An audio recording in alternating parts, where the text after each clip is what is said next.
qo'shinlari Tangritog'ning janubi bilan shimolni adab talantaroj qilib atgan chog'da Qays xo'janing davlatimi 7 ulusga o'xshashlar 1389-yildan 1390-yilgacha davom qilgan urushning ziyniga uchragan edi.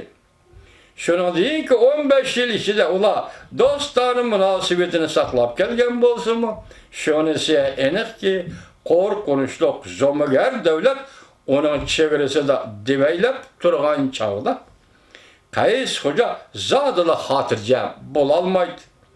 Qays xo'janing bunday parishonlik ahvolga tushib qolganligini To'mirlarning uningga tushirgan buyrug'ida bilib olg'ili bo'ladi.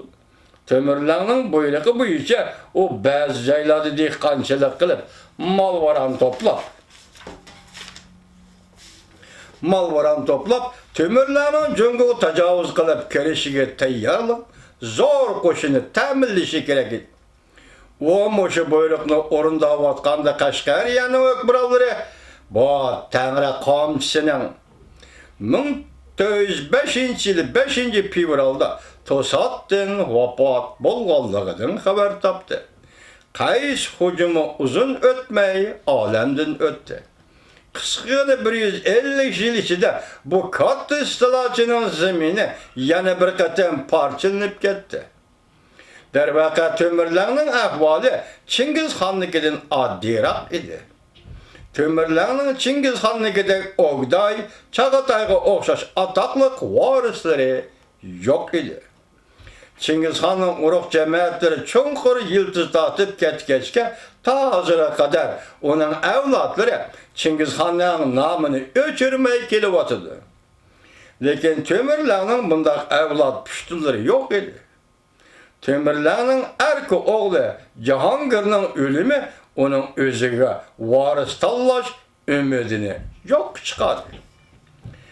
Qashqariyadagi yig'iliqlar intayin eg'ir bo'lib, toki 1945-yilga kelgandilar bir qadar turoqli hukumat borliq keldi. Ayni yillarda Al-Suyar Mo'ysbet vazir Qutidorning nevrisi Said Ali bu qalaymaqonchilik elde qisqa muddat bo'lsa-mu tartib va birlik o'rnatdi. O 1957-yilda vafot bo'ldi. Mo'sha bir necha yil ichida Jung'oriyaning xeni Yunus o'z chegarasida yuz bergan g'aliyallarni tinchitishda alayli rol o'ynadi. O kishilar tarafidan dono podshoh sifatida eg'izga ilinadi. Uning ordusiga chet el elchilar ilgari Yunusni qo'pol, badaviy, Mo'ng'ul bo'lish kerak deb o'ylashgan bo'lsa-mu, amaliyotda uning to'liq sipoyla, qoidiyusilliq kishi ekanligini ko'rib hayron qilishdi. Yunus Jung'oriyaga hukmronlik qilayotgan chog'da Qashqariyada Abu Bakr degan yana bir mashhur zot o'tirib chiqdi. Bu zot Qashqariya hukmroni Said Alining o'g'li, Shahnazarning o'g'li bo'lib, u shu aldika talantli, ta'riflab o'tishga arziydigan sanoqli bir necha podshohning biri edi. O yig'iliq uzilmay davom qilib kelgan davrlarda tali o'ngdan kelib, nurg'un qiyinchiliklarni yengib ketardi. Vafot bo'lishdan sal ilgari uning beshida tumon agib qolgan bo'lsa-mu, o'sha qatamqa baloyi ofatdan ilgariki ma'murchilik uning ishlari to'g'risida bir oz to'xtalib o'tishimizga asos bo'ladi. U tani harakatchi, ovchi va harbiy kishi bo'lg'achqa onasi uni bak e'tiborlaydi. Shunga boshqa qarindoshlari ichida uning o'rni jiq yuqori edi. O xotan hukmron bo'lib tayinlangandan keyin uzoq o'tmay yakanni o'z ilkiga kirgizib oldi. Hamda Qashqariyaning hukmroni Haydar bilan uzoqcha qattiq erishdi. Bu chog'da Haydar Jung'oriya hukmroni Yunusning yordamiga ega bo'ldi.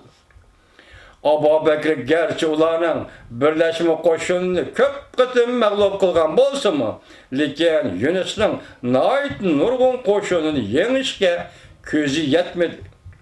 Abu Bekir taka Haydar ahmaklık kılıp Yunus bilen ada bolgandan keyin Şarkı Türkistan'dan yani Uyguristan'ın bütün zeminini soraş talepini otturup koydu. Haydar bilen Yunus'un otturusu da ahire uruş partladı. Yunus Cungarlarının naitu nurgun askerlerinin yardım bilen burunki ittifaklışı Haydar'ını yendi ve onu esirge aldı. Bu maceralar Abu Bekir üçün paylık idi. 1986 yıl Yunus ölgende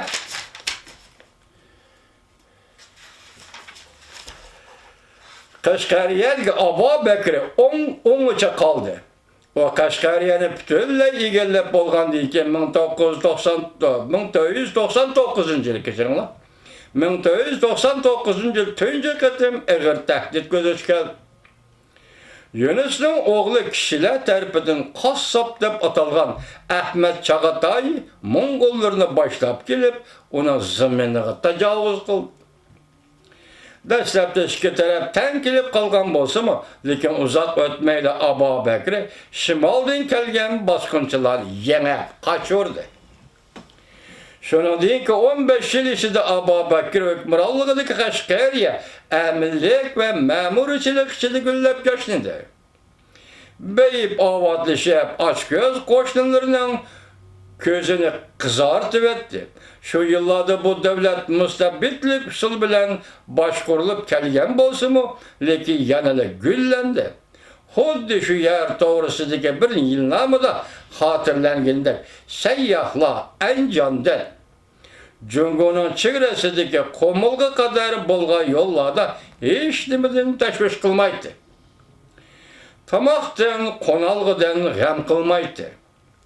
Lekin 1513 yılı bu devlet yani yeğilik yüz verip Abu Bekir taxtın bütünlüğü aldırıp taşlandı.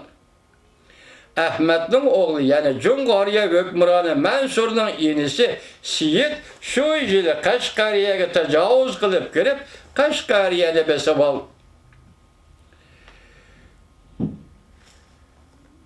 Lekin Abu Bekir'den onunla fakat veyran bolgan bir döve kayış. Hiç kisekle kelip kalgan idi. Siyid yeni sargı qarap sılcıganda karşılık uçurgan bolsa mı? Lekin yeni Seher şehrinin yeni de Kaşgariye'nin askerlerini yengendin ki bu şehrini aldı. Şunun itibaren o katı karşılık uçurmadı. Şunda qilib o yerken bilen Kaşgariye'nin aşk şeyi deyilgen bu yerini besip aldı. Abu Bekir yerkeninin dervasını takıp şehirde bir neçe aylap mudafiye görüp yatkan bolsa mı? Bir şey toxtayımız hürmetli vatandaşlar. Xuda xalisa davamını et anlayışıdır.